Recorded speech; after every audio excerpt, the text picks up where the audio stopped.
ಏನಮ್ಮ ಇದು? ಇದು ನನ್ನ ಇಯರಿಂಗ್ ಕಲೆಕ್ಷನ್. ಚೆನ್ನಾಗಿದೆಯಾ? ಹ್ಞೂ, ಚೆನ್ನಾಗಿದೆ. ಇದರಲ್ಲಿ ನಿಂಗೆ ಯಾವ್ದ್ಯಾವ್ದು ತುಂಬ ಇಷ್ಟ ಆಯಿತು? ಬ್ಲ್ಯಾಕ್ ಕಲರ್, ವೈಟ್ ಕಲರ್ ಎಲ್ಲ ಇಟ್ಟಾಯಿತು. ನನಗೆ ಅಲವ್ ಯು ಅಮ್ಮ. Thank you Divith. ಇದೇನಮ್ಮ ಇದು? ಹಿಂಗಿದೆ ರೌಂಡ್ ರೌಂಡ್ ಥರ. ಅದು ಬೇರೆ ಬೇರೆ ಇಯರಿಂಗ್ಗೆ ಬೇರೆ ಬೇರೆ ಡಿಸೈನ್ ಇರುತ್ತೆ ದಿವಿತ್, ಆ ಥರ ಅದು. ಎಷ್ಟು ವೆರೈಟಿ ಇದೆಯಲ್ಲಮ್ಮ. ಹೌದು ದಿವಿತ್, ತುಂಬ ವೆರೈಟೀಸ್ ಇದೆ. ಒಂದು ಸ್ಟಡ್ ಥರ, ಒಂದು ಇಯರಿಂಗ್ ಈ ಥರ, ಆ ಥರ ಯಾವ ಥರನೂ ಇದೆ. ಬ್ಲ್ಯಾಕ್ ಅಂತೂ ಕಂತರ ಹಾಕೊಳ್ಳೋಕ್ಕೆ ಯಾವ್ದು ಅಮ್ಮ?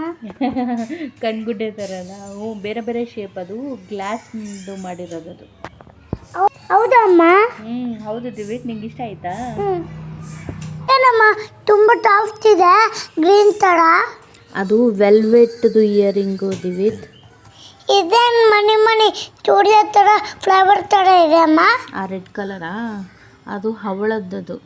ಅದು ಹಾಗೆ ಡಿಸೈನ್ ಚೆನ್ನಾಗಿರತ್ತಲ್ವ, ಅದಕ್ಕೆ ಹಂಗೆ ಮಾಡಿರೋದು. ಇದೇ ನಮ್ಮ ಪಿಂಕ್ ರೋಸ್ ಥರ ಇದೆ, ಪುಟ್ಟದು ಅಲ್ವಾ? ಚೆನ್ನಾಗಿದೆ ಅಲ್ವಾ? ಕ್ಲಾತ್ ಫ್ಲವರ್ ಥರ ಇದೆ ಅಮ್ಮ ಎರಡು. ಬೇರೆ ಬೇರೆ ಡ್ರೆಸ್ಗೆ ಬೇರೆ ಬೇರೆ ಮ್ಯಾಚಿಂಗ್ಗೆ ಬೇರೆ ಬೇರೆ ಇಯರಿಂಗ್ಸ್.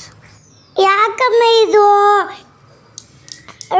ಮನಿ ಥರ ಮತ್ತು ಕಾಯಿನ್ ಥರ ಮತ್ತು ಆರ್ಟ್ ಥರ ಇದೆ ಅಮ್ಮ? ಅದು ಡಿಫ್ರೆಂಟ್ ಡಿಸೈನ್ಸ್ ಇರುತ್ತಲ್ವಾ, ಯಾವುದಾದ್ರೂ ಹಾಕ್ಕೋಬೋದು. ಎಷ್ಟೊಂದು ಜನ ಎಷ್ಟೊಂದು ವೆರೈಟಿ ಇಷ್ಟಪಡ್ತಾರಲ್ಲ, ಅದಕ್ಕೆ. ಹೆಂಗಿದೆ ನನ್ನ ಇಯರಿಂಗ್ ಕಲೆಕ್ಷನ್ನು? ಅದರಲ್ಲಿ ಸ್ವಲ್ಪ ನಾನೇ ಕ್ರಿಯೇಟ್ ಮಾಡಿದೆ, ಸ್ವಲ್ಪ ನಾನು ಪರ್ಚೇಸ್ ಮಾಡಿದೆ, ಗೊತ್ತಾ? ಯಾಕೆ ಅಮ್ಮ? ಹಾಗೆ ಸುಮ್ಮನೆ ಚೆನ್ನಾಗಿ ಕಾಣ್ತದಮ್ಮ. ಇದ್ಯಾಕೆ ರಂಗೋಲಿ ಥರ ಇದೆ, ವೆಯ್ಟು.